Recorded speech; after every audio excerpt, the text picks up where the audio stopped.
Otherworldly Evil Monarch. Bab 154. Judul: Aliansi Debauci. Jun Wui dan Jun Zantian tidak tahu bahwa masalah seputar Tang Yuan ini adalah salah satu masalah paling tidak penting yang dapat ditelusuri kembali ke Jun Mo Xie. Mereka sama sekali tidak menyadari bahwa Jun Mo Xie dengan berani dan polos tersenyum pada mereka setelah menyebabkan sebagian besar masalah yang dialami kota Tianxiang selama beberapa bulan terakhir. Mereka tidak tahu bahwa dia berada di belakang tutor Kekaisaran Li, cedera, dan alasan dibalik kunjungan guru negara musuh mereka. Juga, dia adalah alasan mengapa begitu banyak suan tingkat lanjut berbondong-bondong ke kota. Ini sudah terlalu jauh, tidak ada yang diizinkan untuk mengetahui tentang ini. Orang tua Jun berkata, Tang Wanli yang baik itu pasti menjadi hijau karena kegilaan, dan kuharap dia tidak mengetahuinya. Seharusnya tidak, kecuali Tang Yuan membujukmu keluar. Jun Zantian menghela nafas dan kemudian berkata, berkat surga bahwa dia adalah cucu Tang Wanli, jika dia adalah anak laki-laki orang lain, Zutua pasti akan meledakkannya menjadi debu di tempat. Mo Xie, kamu beruntung temanmu berhasil keluar hidup-hidup, tapi ini terlalu berbahaya. Jika ada yang mengetahuinya, dan terutama jika Kasim Zhu mengetahui tentang kenyataan di balik insiden ini, maka Tang Tua pun tidak akan bisa menyelamatkan kalian berdua. Apa maksud kakek? Apa istimewanya menjadi cucu Tang Wanli? Meski gendut dan aku hanya mencoba membuat kerusakan, kita tidak pernah berniat menyakiti siapapun. Tapi apa hubungannya ini dengan kakeknya? Jun Mo Xie benar-benar tidak dapat memahami bahwa Kasim tua akan memiliki pengaruh yang cukup untuk melukai Jun dan Tang. Dia mungkin seorang Sky Suan, tapi dia masih seorang Kasim Istana. Zhu jauh lebih dari sekedar Kasim Istana, Mo Xie. Aku tahu kamu sudah dewasa akhir-akhir ini, tapi kamu harus lebih berhati-hati sebelum berlayar lagi. Jun Zantian berkata dengan nada serius. Jun Mo Xie menatap kakeknya dengan penuh tanya. Mo Xie, aku setuju bahwa kamu tidak tahu tentang ini. Tapi Zhu jauh lebih dari seorang Kasim Istana. Dia dulunya seorang jenderal militer. Dia adalah bagian dari pasukan kekaisaran, dan dianggap tepat di bawah Dugu Tua dan aku. Kakek Jun tampaknya menjadi sedikit emosional pada saat ini. Apakah Kali ini Jun Wui yang menyela. Ayah, kamu mengatakan bahwa kamu belum pernah bekerja dengan Zhu Tua sebelumnya. Dan bahwa dia tidak pernah melayani denganmu atau Dugu Zongheng. Bukankah Jenderal Zhu Chonglong mati dalam pertempuran seperti yang dikatakan legenda? Jun Zantian menggelengkan kepalanya. Ini adalah rahasia yang hanya diketahui oleh beberapa orang selain Yang Mulia, Tang Wanli, Dugu Tua dan aku sendiri. Bertahun-tahun yang lalu, ketika Kaisar hanya mendapatkan mahkotanya, dia mengambilnya. Tentara ke medan perang. Tentara Jun mengapit sisi kanan musuh. Pasukan Dugu mengapit kiri, dan pangeran seharusnya menyerang. Pada saat itu, Kekaisaran Tianxiang baru terbentuk, dan hanya merupakan kekaisaran yang sangat kecil. Pangeran disergap, dan kita semua datang agak terlambat untuk menyelamatkannya. Alhasil, sang pangeran ditangkap oleh musuh bersama dua jenderalnya, Tang Wanli dan Zhu Chonglong. Musuh ingin membusuk tubuh pangeran dengan hama untuk melumpuhkan motivasi militer kita. Tapi Zhu Chonglong menonjol sebagai pahlawan dan dengan gagah berani menyamar sebagai pangeran. Siksaan. Jun Mo Xie dan Jun Wui saling pandang saat mereka akhirnya melihat cahaya. Mereka akhirnya bisa melihat semua kebohongan dengan jelas. Jelas, kita menyerang musuh di malam hari untuk menyelamatkan pangeran kita, dan membunuh penyerang mereka. Entah bagaimana, kita bisa membawa Zhu Chonglong menjauh dari bahaya pada detik terakhir. Tapi pada saat kita menyelamatkannya, tubuhnya sudah berhenti menyerupai manusia. Tubuh bagian atas dan bawahnya telah dimangsa oleh hama, ular berbisa, tikus. Luka-lukanya telah membawanya ke ambang pintu kematian. Dia telah menahan setidaknya 1000 luka di tubuhnya. Bahkan selangkangannya telah terkoyak. Jenderal ini. Jun Zantian menghela nafas dengan menyesal. Jadi itulah alasannya. Itulah alasan mengapa ahli yang hebat seperti itu hanyalah seorang Kasim Istana. Dan itulah mengapa dia begitu terobsesi dengan kebersihan. Jun Mo Xie akhirnya bisa mengerti, tidak heran Kasim tua menempati posisi yang disukai di istana. Dia sangat menderita untuk raja. Yang mulia tidak akan membiarkan pelayan setianya dianiaya sama sekali. Hah? Ini adalah sifat lain dari pembunuh bayaran, dia tidak bisa mengakui bahwa dia salah. Tentu saja, dia akan mengakuinya di dalam hatinya, tapi dia tidak akan bisa memasukkannya ke lidahnya dengan mudah. Perang berlanjut dan kita keluar sebagai pemenang, tetapi Zhu Chonglong tidak memiliki keinginan untuk hidup.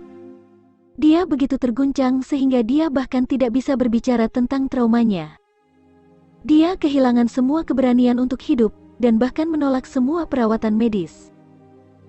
Dia tidak mau minum atau makan, dan sepertinya dia akan segera mati. Tang Wanli sedang menjaganya saat itu, dan Tang Tua terus memberitahunya, "Kamu menyelamatkan hidupku. Jika kamu mati, maka aku juga tidak akan hidup di dunia ini." Tang Wanli berhenti makan sebagai bentuk protes, tetapi Zhu Chonglong tetap tidak mempedulikan aksi mogok makannya selama 3 hari pertama, dan kondisinya terus memburuk. Kemudian, Tang Wanli mengeluarkan sebilah pedang dan mulai memotong dirinya sendiri di depan mata Zhu Chonglong. Dia terus berkata, "Aku akan bunuh diri di depanmu sebelum aku melihatmu mati."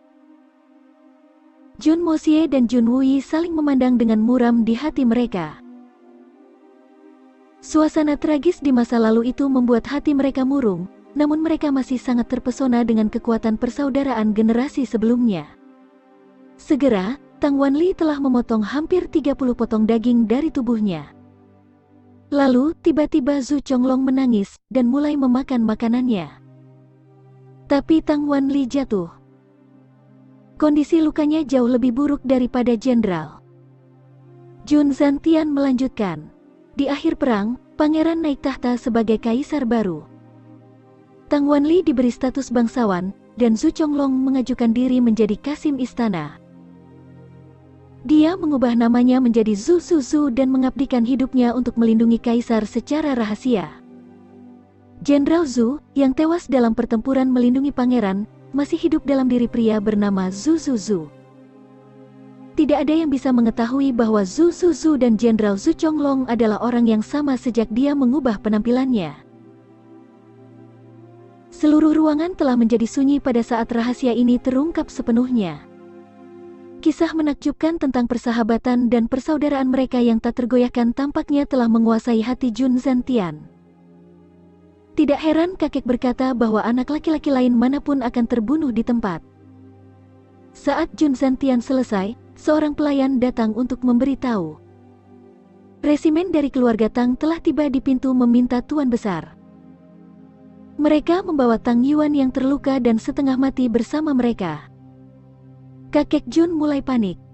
"Apakah cucuku sudah diketahui? Mereka telah datang ke depan pintu kita." Mereka berjalan keluar dengan gugup, dan diberitahu bahwa Tang Yuan telah dikucilkan dari keluarga Tang. Tetapi kaum wanita keluarga Tang tidak ingin meninggalkannya di tempat terbuka, itulah sebabnya mereka ingin dia tinggal bersama Jun. Keluarga untuk saat ini. Para wanita keluarga Tang takut keluarga Jun mungkin menolak Tang yang gemuk karena reputasinya sangat merosot. Tapi kakek Jun langsung mengangguk setuju dan membawanya ke halaman Jun Moxie. Merasa bersalah, perwakilan keluarga Tang segera menundukkan kepala mereka dengan sopan dan dengan cepat pergi, percaya bahwa Tang yang gemuk adalah alasan dibalik kecelakaan itu.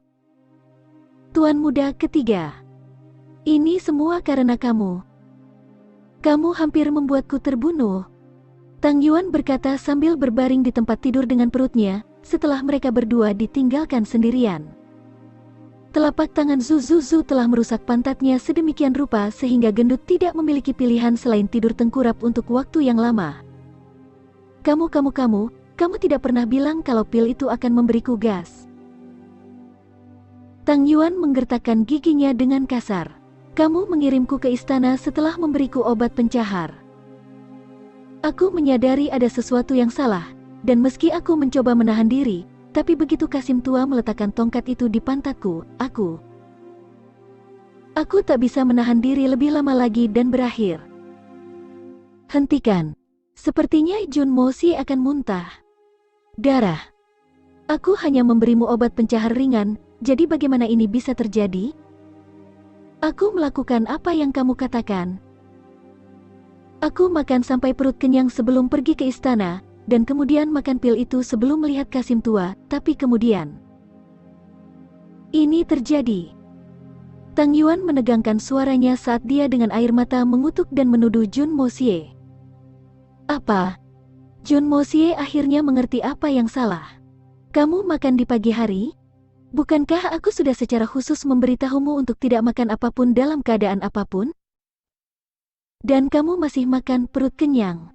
Itu jelas bertindak sebagai katalis dan membuat obat pencahar menjadi lebih manjur. Mengapa kamu melakukan hal seperti itu? Tang Yuan segera teringat kata-kata yang tepat dari Jun Moxie dan kemudian mulai gemetar. Aku melakukan yang sebaliknya. Oke, tapi bagaimanapun juga kamu masih mendapatkan apa yang kamu inginkan karena tujuanmu masih tercapai. Tapi bagaimana dengan masalah ini? Jun Moxie bertanya dengan jijik. Menurut rencana awal aku, kamu akan keluar dari istana dengan penampilan yang jauh lebih baik dari ini. Jun Moxie berkata dengan keras. Kamu seharusnya senang bahwa aku membiarkanmu hidup.